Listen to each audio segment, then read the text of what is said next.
Police যদি কোনো কারণে কোনো ব্যক্তিকে অ্যারেস্ট করে তো সেই অ্যারেস্টেড ব্যক্তিরও কিন্তু কিছু কিছু লিগাল রাইটস থাকে। সেই লিগাল রাইটসগুলো নিয়ে আমি আজকে আলোচনা করব। নাম্বার 1, যখনই কোনো পুলিশ কোনো ব্যক্তিকে অ্যারেস্ট করতে আসছে তো সেই পুলিশ অফিসারের নাম এবং ডেজিগনেশন জানা কিন্তু সেই অ্যারেস্টেড ব্যক্তির আইনত অধিকার। নাম্বার 2, যখনই কোনো পুলিশ অফিসার কাউকে অ্যারেস্ট করতে আসছেন তো সেক্ষেত্রে সেই অ্যারেস্টেড ব্যক্তিকে কী কারণে তিনি অ্যারেস্ট করছেন সেই অ্যারেস্টের গ্রাউন্ড কিন্তু জানাটা সেই অ্যারেস্টেড ব্যক্তির আইনত অধিকার।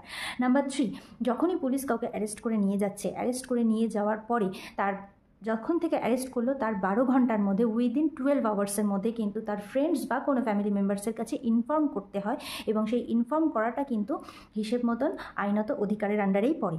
নাম্বার 4, 5টা কারণ আমি বলেছিলাম। নাম্বার 4 যেটা বলছি সেটা হচ্ছে যে যাকে অ্যারেস্ট করলো অ্যারেস্টেড ব্যক্তিকে কিন্তু পুলিশের এটা দায়িত্ব উইদিন 24 আওয়ার নিয়ারেস্ট কোনো ম্যাজিস্ট্রেটের কাছে কিন্তু তাকে প্রডিউস করা, মানে নিয়ারেস্ট কোনো কোর্টে কিন্তু তাকে প্রডিউস করা। তো উইদিন 24 আওয়ার্স কিন্তু এটা পুলিশ অফিসারের দায়িত্ব এবং এটা অ্যারেস্টেড ব্যক্তিরও আইনত অধিকার তাকে কোর্টে প্রডিউস করা হোক।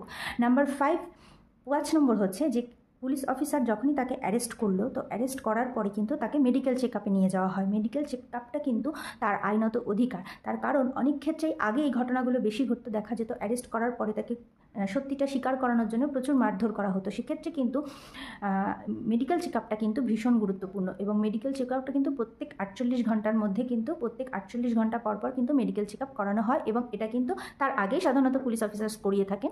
তো এটাও কিন্তু তার একটা আইনত অধিকার। তো এই 5টা আইনত অধিকার কিন্তু প্রত্যেকটা অ্যারেস্টেড ব্যক্তির থাকে। তো এরকমই ইনফরমেটিভ ভিডিও পাওয়ার জন্য আমাকে ফলো করবেন, আমার চ্যানেলটাকে সাবস্ক্রাইব করে দেবেন। আর থ্যাংক ইউ ফর ওয়াচিং।